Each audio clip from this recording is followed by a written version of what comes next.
Le football américain sera à l'honneur dans ce nouveau numéro de Sport Express à l'occasion du retour des Lions de Carvin au niveau national. Sport Express, c'est parti.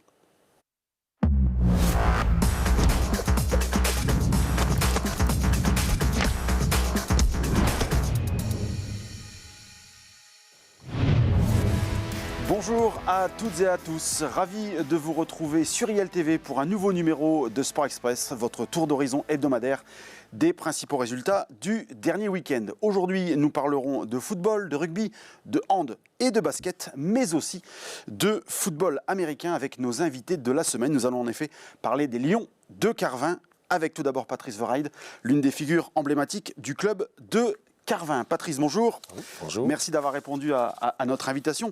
Rappelez-nous tout d'abord comment et quand le club est arrivé, enfin en tout cas la discipline, le football américain, est arrivé sur Carvin. Alors le football américain existe à Carvin depuis les années 90 avec une équipe qui s'appelait les Flanders, qui a arrêté assez rapidement. Et les Lions sont nés en 2006 sur le terrain du LEP à Carvin par l'impulsion de Patrick André, qui était l'ancien président. D'accord. Alors le flag, qui était la discipline originelle des Lions de Carvin, c'est donc le football américain sans les contacts, grosso modo. Le flag, en effet, c'est une discipline dérivée du football américain où les plaquages n'existent pas et en fait, ils sont matérialisés par ce qu'on appelle le déflagage, donc enlever deux petits drapeaux qui sont au niveau des hanches de chaque joueur. Très bien. Rappelez-nous rapidement les grandes lignes de ce sport très américain. Donc du football américain, on est sur des terrains de plus de 100 yards où on essaie d'aller chercher la end zone pour l'équipe d'attaque et la défense doit arrêter son adversaire avant de pénétrer dans cette end zone. C'est un jeu de gagne-terrain. Chaque équipe a 4 essais pour parcourir 10 yards. Tout à fait. Et une forte dimension physique quand même pour ce sport. Le football américain, ça permet en fait, c'est une discipline qui permet d'accueillir un petit peu tout le monde. On peut avoir des athlètes, on va dire, type athlétisme. On peut avoir des gabarits un petit peu plus imposants comme un rugbyman ou quelqu'un de plus rapide comme un sprinter. Tous les gabarits sont acceptés sur cette discipline. Très bien. Alors en 2006, le flag arrive donc sur Carvin. À quel moment est venue la décision de s'orienter plutôt vers le foot américain ? En fait, moi, je suis arrivé à plus ou moins à la création du club. Donc, il y avait des jeunes qui s'intéressaient déjà au football américain, parce qu'on commençait à en parler depuis les années 2000 un petit peu plus facilement sur les médias. Et rapidement, ils ont voulu en fait découvrir vraiment le football américain. Et donc, très rapidement, on a basculé sur cette discipline. Très bien. Alors, comment vous, qui avez 53 ans, 53 ans, tout à fait. Comment vous êtes arrivé au football américain ? Moi, j'y suis arrivé en 87 sur la métropole lilloise, au moment de la Coupe du Monde, la première Coupe du Monde de rugby. D'accord. J'ai su qu'un club se formait à Lille. Et pour, on va dire, la discipline, je me suis dit, allez, on change, on va essayer quelque chose de neuf. Et donc, c'est comme ça que j'ai commencé chez les Rams à Lille. Comment vous viviez votre passion dans les années 80 ? C'était beaucoup plus compliqué en termes de communication. Il n'y avait pas grand-chose. Donc, c'était vraiment de la recherche et faire confiance à des personnes qui avaient soit été déjà aux États-Unis ou au Canada et qui étaient revenus avec quelques connaissances. Est-ce que c'est plus facile aujourd'hui ? Aujourd'hui, c'est beaucoup plus facile en termes... Pour chercher des équipements, tout peut se passer par Internet. Il y a des personnes qui sont spécialisées. À l'époque, le plus simple, c'était de monter à Bruxelles pour essayer de trouver un casque ou des crampons. Donc, en effet, c'est beaucoup plus facile. Et la communication, la médiatisation aussi est plus importante maintenant avec des chaînes qui ont fait beaucoup de travail, entre autres l'équipe les années précédentes et M6 cette année qui diffusait le championnat américain et le Super Bowl. Alors, on en parle beaucoup du foot américain en France au moment de cette échéance, notamment. Comment se porte cette discipline aujourd'hui en France, mais surtout dans la région ? Dans la région, ça devient un peu compliqué. Il y a beaucoup de clubs qui abandonnent. Là, on a encore appris dernièrement qu'un qu'un club sur Beauvais arrêté. Donc c'est compliqué. C'est pour ça qu'en fait on est assez heureux d'avoir gagné le championnat l'année dernière pour remonter en 3e division, une division qu'on avait déjà connue en 2016-2017 avec notre premier titre. Très bien. Eh bien, on en parlera tout à l'heure avec Stéphane Rajval, Exactement. le président du club. Patrice, merci beaucoup de nous avoir consacré ces quelques minutes. On fait une première pause dans ce numéro de Sport Express pour voir les résultats du dernier week-end en football et en rugby. En Régional 1 féminine, deuxième défaite consécutive pour Hénin-Beaumont et c'est plutôt surprenant puisque le FCF a été battu à Maubeuge, la Lanterne Rouge, qui remporte là son premier succès de la saison. Le prochain déplacement des Héninoises à Boulogne, le 4e, s'annonce également compliqué. Chez les messieurs de Régional 3, Montigny réussit une belle performance en s'imposant 3-2 sur la pelouse de Saint-Amand. Le mano à mano avec Douai se poursuit en tête du groupe D. Dans la poule E, Courcelles renoue brillamment avec la victoire en surclassant R Ornain 4-0. Et puis nouveau match nul pour Wany, cette fois-ci en déplacement à Vermelles, 1 but partout. Côté rugby, le week-end précédent était plutôt morose au niveau des résultats. Ça ne s'est pas amélioré ce dimanche pour nos deux clubs avec 2 défaites et aucun point marqué. De retour sur le plateau de Sport Express pour continuer à parler des Lions de Carvin et du football américain. Stéphane Rajval a pris la place de Patrice Verheide dans le fauteuil. Stéphane, bonjour. Bonjour. Merci d'avoir accepté notre invitation. Patrice finissait son intervention en parlant de votre montée l'année dernière. Vous avez donc terminé champion régional la saison passée. Vous redécouvrez cette année le niveau national. Qu'est-ce que ça fait pour le président du club ? Ça fait beaucoup de papiers en plus. C'est différent. Là, on est tous passés sur l'extranet de la 3FA, donc tout se fait en ligne maintenant. On ne peut plus faire les changements de maillot à la dernière minute comme on faisait d'habitude, des joueurs qui arrivent un peu en retard pour tout ça. Donc maintenant, c'est beaucoup plus carré, structuré. Donc c'est différent. On doit chercher un peu plus de sponsors, de mécènes pour les transports, parce que là, on va quand même aller en Normandie, 2 fois dans la région parisienne. Donc les transports, c'est plus les villes d'à côté, quoi. Donc on a minimum 2 heures de route. Donc un bus, c'est quand même beaucoup plus agréable. Ça fait un peu plus de boulot. On est un peu moins serein que de jouer de la régionale, mais on est quand même content de retrouver le national. C'est quand même un niveau, je veux dire, peut-être un peu plus intéressant. On l'a vu dimanche où c'était physique.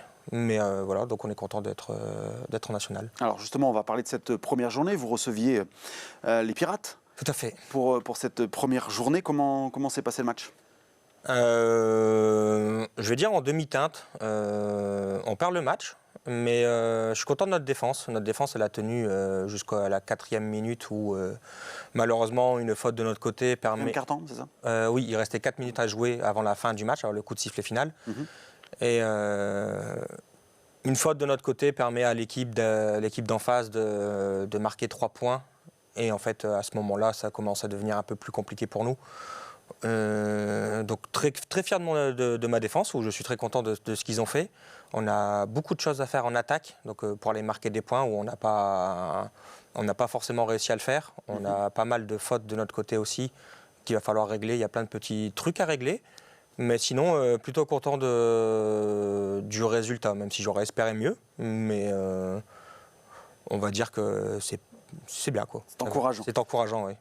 Vous êtes donc en 3e division nationale, la division casque d'argent. Oui. Quelles sont les autres équipes qui composent votre poule ? Rouménil, donc les Pirates de Rouménil-Bouteille, à côté de Dieppe. On a les Nighthawks de Sartrouville, si je ne dis pas de bêtises. Et les Licans des Mureaux, c'est ça. Ouais. Donc on a déjà joué contre les Nighthawks. Et les Licans, c'est une nouvelle équipe qu'on ne connaît pas du tout. Quels sont vos objectifs pour cette saison ? Alors l'objectif, ça serait de se maintenir. On va dire le gros objectif, c'est de se maintenir. Mais dans le pire des cas, c'est déjà de prendre du plaisir sur le terrain et de montrer que les Hauts-de-France ne sont pas forcément ridicules, quoi. Donc, et d'éviter de faire l'effet yo-yo régional, Détroit, régional, Détroit, régional. Donc, pérenniser le club à ce niveau-là. C'est ça, ouais, on aimerait bien. Très bien. Alors, vous êtes président du club, oui. Mais vous êtes aussi le quarterback, le leader de l'escouade offensive. Oui. Est-ce que c'est pas trop difficile à porter toutes ces casquettes? Non, président de club, en fait, quand on a une bonne équipe, un bon bureau et du soutien, c'est pas si compliqué que ça en fait. Il y a le début d'année où il faut faire les papiers, tout ça, mais c'est pas le boulot le plus dur, quoi. C'est pas, voilà, président, c'est pas forcément le plus dur. Quarterback et de l'équipe et capitaine, ça c'est peut-être un peu plus compliqué, quoi. Faut gérer, faut faire un peu plus d'humain. Faut gérer les gens. Alors, j'ai connu l'époque où on n'était que 16, où on jouait à 11 avec très peu de remplaçants, tout ça, où en fait c'est très facile de gérer, quoi. Tu as envie de jouer, tu rentres. Là maintenant qu'on est 30-35 sur le bord de touche, où il n'y en a que 11 sur le terrain, les remplaçants qui jouent un peu moins, qui ont envie de jouer, tout ça, c'est beaucoup plus dur à gérer. On va rappeler pour nos téléspectateurs qui découvriraient un petit peu ou qui sont un petit peu novices avec cette discipline, une équipe est composée de 2 escouades ou même 3 puisque les équipes spéciales, mais une attaque, une défense, ce qui représente un effectif à peu près de 40-45 joueurs. Alors en haut niveau, oui, c'est à peu près ça. En plus bas niveau, c'est plus 30-35, on va dire. Mais oui, c'est une escouade d'attaque de 11 joueurs, une escouade de défense de 11 autres joueurs. Et donc ça fait 22, on va dire, pour être bien, il faut être 22 minimum sur la feuille de match. Et là, quand on a 30 personnes, si on fait le calcul, il y en a 8 qui ne sont peut-être pas forcément titulaires ou au départ. Le football américain, on a la chance d'avoir des remplacements illimités, comparé au football où ils en ont que quelques-uns. Et si je ne dis pas de bêtises, au rugby aussi, nous on a la chance de pouvoir alterner quand on veut, avec qui on veut. Mais il y a des joueurs qui débutent, donc qui ont un peu moins de temps de jeu parce que le temps qu'ils assimilent, qu'ils deviennent un peu meilleurs sur le terrain, tout ça. On peut voir un peu de frustration dans leur visage à la fin d'un match quand ils n'ont pas beaucoup joué. Et ça, c'est un peu plus compliqué à gérer. Ça, l'humain, c'est pas trop mon truc. Mais c'est plus compliqué à gérer, mais c'est toujours agréable à faire quand même, quoi, d'être... On reviendra sur le côté humain dans la dernière partie de notre entretien. On va faire notre deuxième pause pour passer aux résultats des sports de salle. Et on débute par le handball. En pré-national, Carvin n'était mené que de 3 buts à la pause, mais l'équipe de la présidente Françoise Dupuis s'est finalement inclinée de 9 buts. Conséquence, la SHB descend du podium. En honneur, défaite également pour Libercourt dans sa salle contre la réserve de Bousbecq. Mathéo Dupuis a bien inscrit 7 buts, mais Libercourt ne décolle pas de la 8e place. Chez les filles, en excellence, la défense carvinoise la plus perméable de la division encaisse 40 buts à Waterloo et les Carvinoises restent dernières. Toujours chez les filles, mais en basket cette fois-ci, Carvin s'incline dans sa salle contre Saint-Amand. 7 victoires, 7 défaites, c'est le bilan très équilibré pour l'AS OBC qui se rendra à l'Oison le 10 mars prochain. Enfin, en régional 2 masculine, 9e défaite de la saison pour Hénin-Beaumont. En déplacement à Sante, il faudra attendre le 16 mars pour retrouver les Héninois en championnat et ce sera à Lambersart. Dernière partie de notre entretien avec l'équipe des Lions de Carvin. Stéphane Racheval est toujours avec nous, le président du club. Justement, on finissait tout à l'heure par parler de l'humain. Pour avoir assisté à l'une de vos séances d'entraînement en partie la semaine dernière, il y a un côté rafraîchissant dans cette pratique. Vraiment une ambiance amicale et festive. Oui, c'est ce qu'on essaye de mettre chez nous. Je ne sais pas comment ça se passe dans les autres clubs, mais en fait, nous, on essaye de justement... c'est un loisir. Les joueurs, en fait, sont là généralement. En plus, c'est fin de journée de travail, tout ça, pour se décompresser, pour être avec les copains, les trucs. Donc, on essaye d'apprendre des choses au football américain, de jouer, de s'améliorer au fur et à mesure. Mais sans mettre de pression, quoi. C'est la fin de journée, on a envie d'être cool, on fait un sport pour mettre un peu de contact aussi. Donc c'est vraiment le mot d'ordre qu'on fait, c'est quand tu fais ta répétition, quand tu fais ton exécution de ton exercice, 100% sérieux. Mais après, quand tu as en attente que quelqu'un d'autre y fait, tu peux rigoler, tout ça. Et c'est ce qui fait qu'on tient un noyau quand même assez solide depuis quelques années maintenant, où on a quand même, on va dire, une vingtaine de joueurs qui sont là dans le club depuis 5-6 ans, donc qui permet de bien construire les choses et d'essayer d'intégrer les nouveaux de mieux en mieux, quoi. Patrice disait tout à l'heure que la pratique dans les Hauts-de-France et peut-être un petit peu en perte de vitesse, en tout cas des clubs qui ont un peu de difficulté. Le secret du club de Carvin, sa longévité, son maintien quand même dans un niveau de performance, c'est ça, c'est la vie de ce groupe-là d'une 35 personnes. Ben ouais, c'est ce que je pense. Hein. Je sais pas, j'ai jamais été dans un autre club, tout ça, donc je pourrais pas dire ce qui fait qu'ils ont un peu plus de mal. Mais je pense que oui, le fait d'essayer d'instaurer un climat familial, amical, tout ça, de fêter les anniversaires, d'aller manger chez les uns et chez les autres, faire des restos, des trucs dans ce genre-là, en dehors du foot, et de mettre justement de la compétition, mais amicale à l'entraînement, sans trop râler dessus, parce que tout le monde peut avoir une mauvaise journée, donc un receveur qui vient à l'entraînement, qui rate tous ses ballons, ça veut pas dire qu'il est nul, ça veut dire que tout ça, donc sans lui mettre de pression, lui expliquer comment mieux faire et tout ça. Mais je pense que c'est ça notre secret, qu'on arrive à rester en régional avec un petit effectif. Après, derrière, les autres clubs, je ne sais pas du tout, j'ai pas envie de dire de bêtises sur leur compte. Comment vous vivez la passion du foot américain aujourd'hui ? Est-ce que la transmission des connaissances, c'est plus facile par rapport au réseau, par rapport à Internet, aux matchs qu'on peut voir un petit peu plus facilement que par le passé ? Oui, c'est beaucoup plus simple actuellement. Alors j'ai commencé le foot US en 2008, on va dire, au tout début du club, où c'était un peu plus compliqué. Mais là, maintenant, avec Instagram, avec YouTube, on a juste à chercher le post, le hashtag sur le post, par exemple, hashtag linebacker, hop, et on tombe sur des exercices de ce poste-là.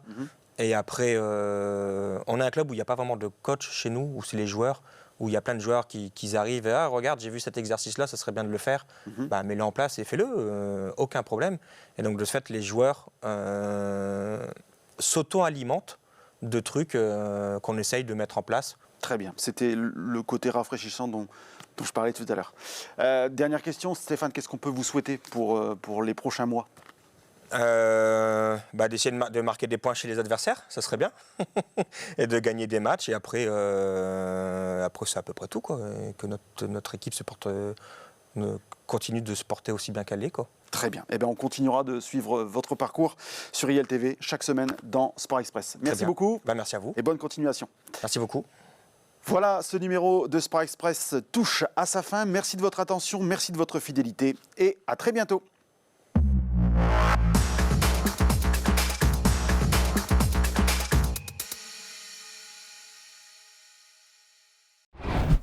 Sport Express, votre magazine sportif, tous les mardis à 11h30 sur ILTV.